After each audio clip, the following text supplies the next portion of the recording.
Rajendran, who is head of retina at Arvind, Chennai, to speak on macular subretinal fluid. Is it CSR?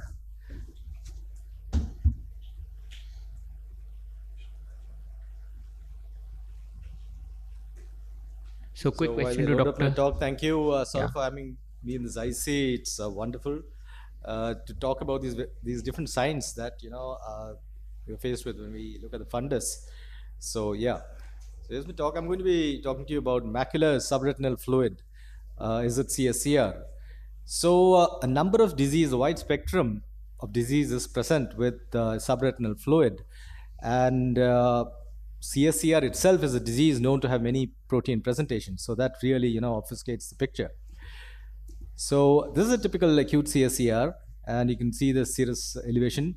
And if you look carefully, you can find a little bit of subretinal, turbid fluid just below the retina and above that little bit of subretinal fibrin.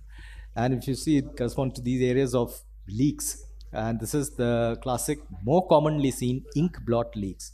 Another typical CSCR with again serous elevation.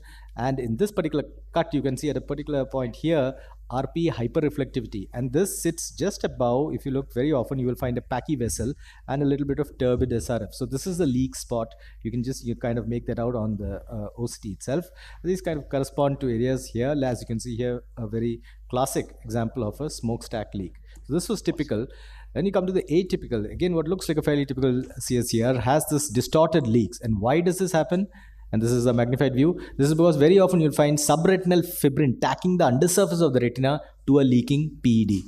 Another atypical scenario, this was a middle-aged man with diabetes, 8 years, came in with 624 vision, with this little bit of yellowish subretinal fluid out there. But what's interesting and important to note is this retina being tacked onto a PED out there. And when this should set off a red flag in your mind, and this was a patient at severe NPDR, you can see fourth quadrantic, and with that Avastin, the subretinal fluid, serous fluid went, but the fibrin increased, the yellowish fibrin increased, and that should again set off warning bells, because here we're dealing with chronic CSR alongside diabetic retinopathy, and this is also known as, people have called it differently, diffuse retinal pigment epitheliopathy or diabetic retinal pigment epitheliopathy. So this patient 2 weeks later came in, and the angiogram showed this diffuse bizarre leaks and further increase in subretinal fibrin. Patient was counseled for PDT, but opted for conservative management, perhaps because the vision was fairly good. Couple of weeks later, massive further increase in subretinal fibrin, and now the patient accepted, fortunately, to undergo PDT, and it was done. And you see a remarkable resolution of that coagulum within 4 weeks. So the patient in profile from baseline through 4 weeks, through 8 weeks with increase in subretinal fibrin, up to 8 weeks, and when he underwent PDT, and then remarkable resolution after that. Now this is an example of a chronic CSAR with pachychoroid. Note here the massive cavitary Pachy vessels, as you can see here, has had subretinal fluid. Patient was quite symptomatic. Patient was only 618. You can see the leaks on the angiogram, and then with just stress relief, that fluid went, and you can see these huge cavitary Pachy vessels in relief even better. Another atypical scenario, an old favorite. This is a case with a multi-pronged complex RPE rip here with massive subretinal fibrin and an inferior massive bullous retinal detachment. OCT at different levels shows interesting things. At this level, here you see vacuolated subretinal fibrin, which is why this little grayish lesion here. And at this level here, you see that massive RPE rip. There's discontinuity to the RPE. And at the fovea, there's minimal subfoveal fluid, which is why the vision is fairly good. And the angiogram shows this to be a complex multi-pronged RPE rip, and the choroidal fluorescence showing up as in the form of a white lizard, you might like to call it. And as the angio progresses, you can see the tail of the lizard is on fire. It's leaking out here, and there are some extrafoveal leaks too, all of which intensify as the angiogram progresses. Autofluorescence reverses the color inversion, and the white lizard becomes a black one because of the lack of autofluorescence, absent RP. And post-TTT to the leaks, you can see a fairly dramatic resolution, and the montages show the same too. Another atypical scenario here, a case with massive inferior bullous detachment with extramacular subretinal fibrin out here, and a skytic macular detachment.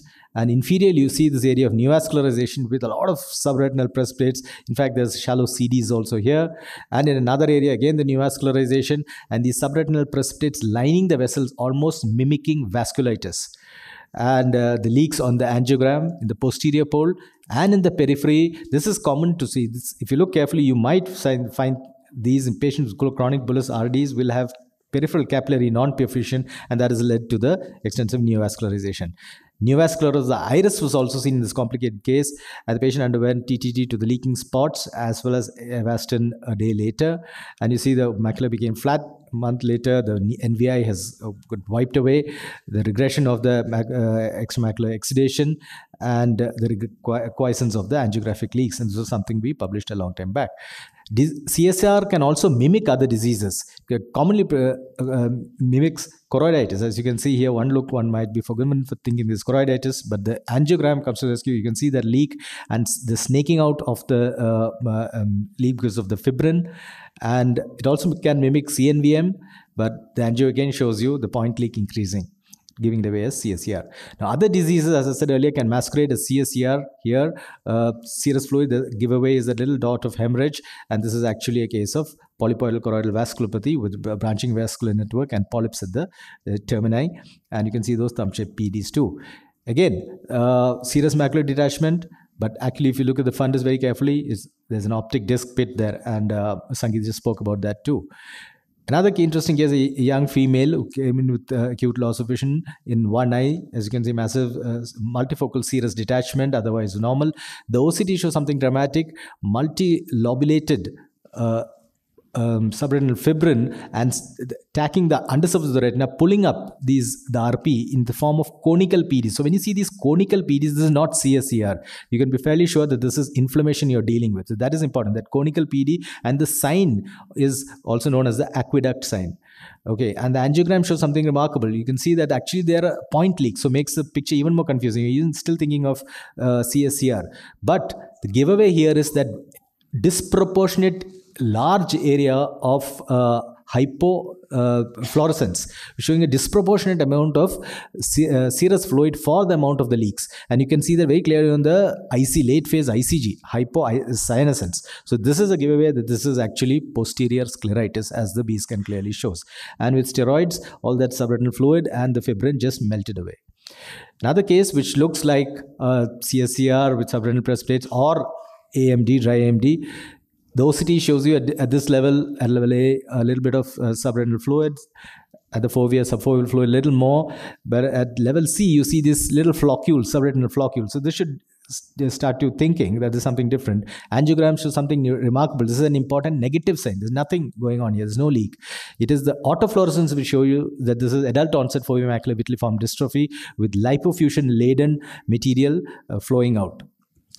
Another case which looks like an inferior teardrop tract is actually a dome-shaped maculopathy with these diffuse leaks, and once they were treated with TTT, they just went away.